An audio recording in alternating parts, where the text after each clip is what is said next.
Hello, everyone. So yesterday we learned about combinations for day, or not yesterday, day 6, we learned about combinations. And last week we learned about permutations, but today we're going to combine the two and how you can differentiate between solving if it's a combination calculation or if it's a permutation calculation. And again, this little picture down here, just down below, it might be good for you guys to write down to help you differentiate between the two, so you can pause it and write it down. I'm going to continue moving forward. So in our warm-up today, it's saying how many ways are there to choose 3 separate office holders, chairperson, secretary, and treasurer, from a group of 5 people. So, one question you want to ask yourself is, first we got to figure out if we're doing permutation or a combination calculation. Does order matter in this question? The answer is yes, because these different people hold different positions. They're not the same position, they are different. So we know that our order will matter.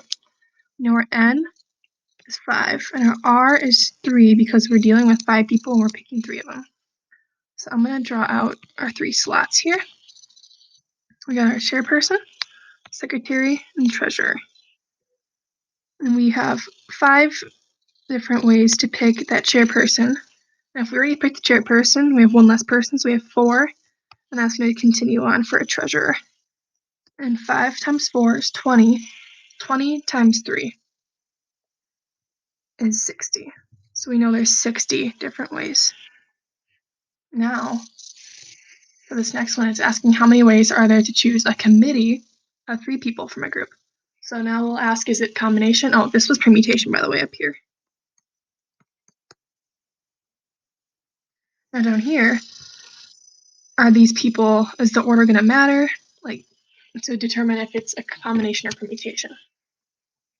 So we have 3 people from a group of 5, and we're choosing committee members. So they're all holding the same position. So remember with that one, we know that's a combination. Think combination committee problems. We have 3 slots. We have slot 1, slot 2, and slot 3 for the 3 different people that are going to be chosen for a committee. Okay, so for the first person, we could have 5 different possible outcomes for that first person. And this is going to be our permutation up top because this is just our numerator. So then we have 4. It's going to be very similar to that first question up top. So we have 60 as our permutation. But then we have to divide by the total number of ways we can arrange those 3 positions. And we know that is just 3 factorial. 3 factorial is equivalent to 6. So now we have 60 over 6, which is just going to get you to equal 10. So there's 60 different ways for permutation calculation, and there's 10 different ways for combination. Remember, a combination is always going to have less ways than a permutation. On this next slide here, it's just giving you that, it's showing you that a fruit salad is a combination because no matter how you have them arranged by the order, that order does not matter. So it could be bananas, grapes, and apples, or grapes, apples, bananas, and it's still going to be the same fruit salad. So that's how we know it's a combination.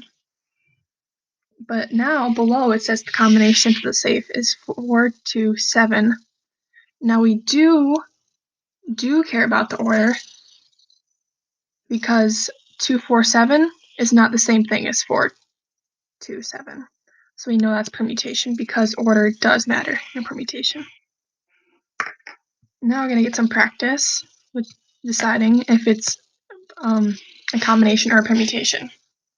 So if we have 4 people lining up in a picture, we know order does matter in this case, so we know it's permutation. And how to calculate it, we can just take 4 factorial, because we've had a lot of practice with permutations by now, so we know 4 factorial is just 24. Now for part B, Mr. Feig is going to pick 4 students from first hour to help him clean his room.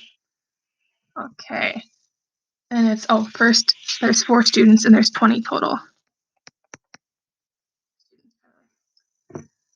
So now we know that is a combination because the order of how the people are picked does not matter. So we know it's a combination. And that's going to be, let's see, 20 factorial, because that's our n, over 4 factorial times 20 minus 4 factorial. For the sake of time, I'm not going to go and calculate it. Just know that's how you would set the problem up with calculating. Now for part C, we're choosing first and second place in a race. There's different positions. First and second, there's different rankings. So we know it's a permutation because order does matter. And then we'd set that up as our n factorial, which is 10 over 10 minus 2, which is 8 factorial. So that's how you would set that one up. Now we're choosing 3 out of 5 candy bars to buy. Does our order matter? If you pick a Twix and, let's see, a Twix and a Reese's, is that different than picking a Reese's and a Twix? No, so order does not matter. So we know that is a combination. And to solve it, we have 5 factorial over 3 factorial times 5 minus 2 factorial. So that's how you would go about solving that one. And then for part E, it's having you pick the top 2 horses in a race. So this one, it's not having you pick first and second place like different rankings. It's just having you pick the top 2. So let's say you picked it's out of 6. So we know n is 6. R is 2 because we're picking 2. And we know it's a combination because that order does not matter with how you pick the 2 horses. So we know that it's going to be 6 factorial over 2 factorial times 6 minus 2 factorial. And that's how you'd go about finding that one. Part F, we're choosing a treasurer and a manager. So does order matter? Yes, it does, because we're picking 2 different positions. So if you assign someone to be a treasurer and a manager, that's different if you were to flip their positions around.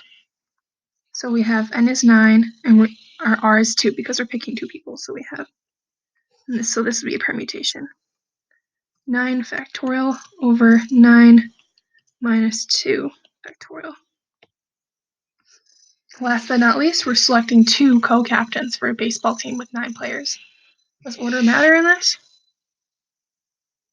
No, it does not, because they have the same position. They are co-captains. So we have 9 factorial, because that's our n value, times over 2 factorial, times 9 minus 2 factorial.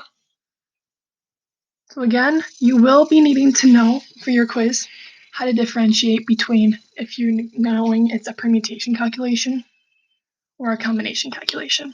And your homework will help get you practice with that. And then once again, your homework and homework quiz are on Schoology.